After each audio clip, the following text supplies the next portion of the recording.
class. My name is Tony, and my topic for today's claim speech is on prohibiting the use of concealed handguns.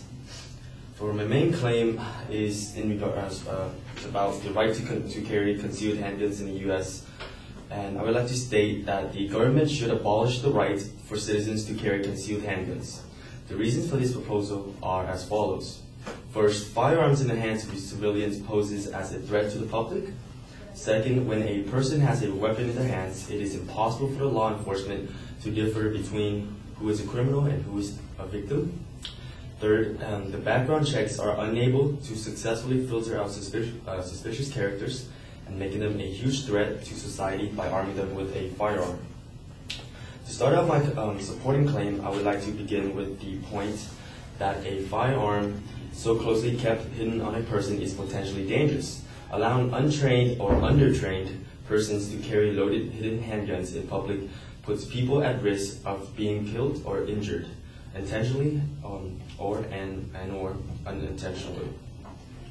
The reason for that is most people who carry firearms are often inadequately trained. Some states do not even require any hands-on training before receiving a concealed carry permit. Public safety should be left to trained police officers who are less likely to shoot innocent bystanders. A statistic taken from an online source at Gun Control Facts states that more than 27,000 deaths from guns each year, a number down from its height of more than 39,000 in 1993. More, however, is still needed to be done. I'd also like to make a reference to a recent incident that we all know very well about the Tucson suspect Jared Luffner and the tragedy incurred by him on January 8, 2011 in Tucson, Arizona. 19 people were shot with 5 dead as a result of this, and it has come to my knowledge that a widespread ban on concealed handguns could discourage or deter the gunman's intent on the shooting. Another significant point I like to bring up as my secondary claim is, if you think about it, the secondary claim is if there was an event of a crime where a concealed handguns owner is involved, if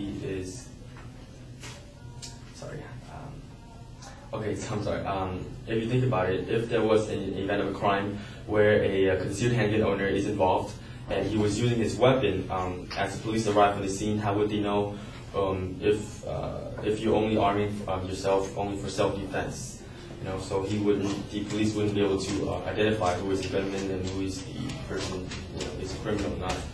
It is also makes it very hard for law enforcement to identify the real perpetrators for a shooting. And allowing more people to carry concealed handguns in densely populated cities, in crowded subways or buses or sports stadiums is basically a recipe for disaster. My last supporting claim is allowances rate should filter out more people due to exemplary cases where suspicious characters are allowed a license. Fox News report President Barack Obama saying, "I'm willing to bet they don't think that using a gun and using common sense are incompatible ideas. That we should check someone's criminal record before he can check out at a gun seller. That an unbalanced man shouldn't be able to buy a gun so easily. And that there's room for us to have reasonable laws that uphold liberty, ensure citizen safety, and are fully compatible with a robust Second Amendment." Another statistic taken from Gun Control Facts states between February 2004 and February 2010, 1,225 firearm and 3 explosive background checks for people on terrorist watch lists were processed through the federal background check system. Of these, 91% of firearm transactions and 100 of the explosive transactions were allowed. In conclusion, to wrap things up, I would like to reinstate my main claim that based on the problems mentioned, I believe that the American government should prohibit civilians' use of concealed handguns. On a more personal side, do we want to raise our children, to believe that we have to carry a gun to protect ourselves? Thank you.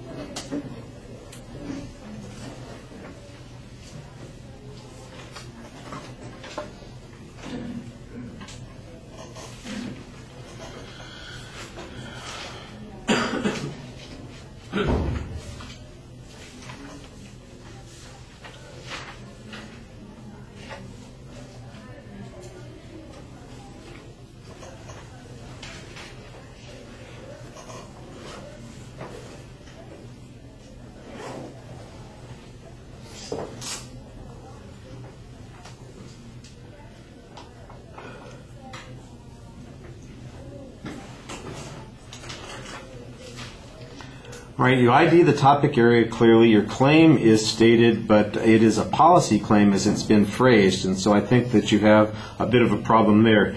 The main secondary points were laid out in a preview, although when you get to your third point, the phrasing on it seems substantially different than what you set up at the beginning of the speech, and that was a little bit confusing. Your internal signposts, though, are pretty clear, and so it's easy to follow during the body of the speech. I was occasionally confused because sometimes it sounds like you're talking about a prohibition of any kind of guns, and sometimes it's like it's specific to concealed carry laws, and you need to be a little bit more precise as to what your argument concerns. On the evidence, there's a lot of stuff that is hypothetical in nature, like the notion of the cops coming to the scene of a crime where there's a shootout going on, and maybe they would have a difficult time determining who the protagonist and the antagonist are in that particular situation. That's the only kind of proof that you have there, is that hypothetical. The example of the Arizona shooting, I'm not sure how that is connected to a concealment law. If it is connected to the concealed law, you need to have a clear piece of information that shows that. You had basic factual data about the number of people who were killed, but at one point you claimed that there are people who are inadequately trained and that innocent people are being killed, but the implication seems to be that a whole bunch of these 27,000 people who are killed by somebody who's got a concealed weapons permit and is randomly shooting at innocent people when a crime takes place, and you don't have any data on that. The 27,000 people who are killed are just the number of people who are killed with guns, not necessarily the context in which those guns are being used. So I think that's a little bit problematic. You need a little stronger audience contact. Like I said, the third point seemed to be phrased a bit awkwardly. And the last piece of information that you had about the screening process, you need to explain what it means and then tell us what inference we should be drawing from it, because as a piece of data by itself, it's not as explicit as you seem to suggest it is, and you need to explain what the inference is and how that connects to the claims that you were presenting earlier on. All right, thank you.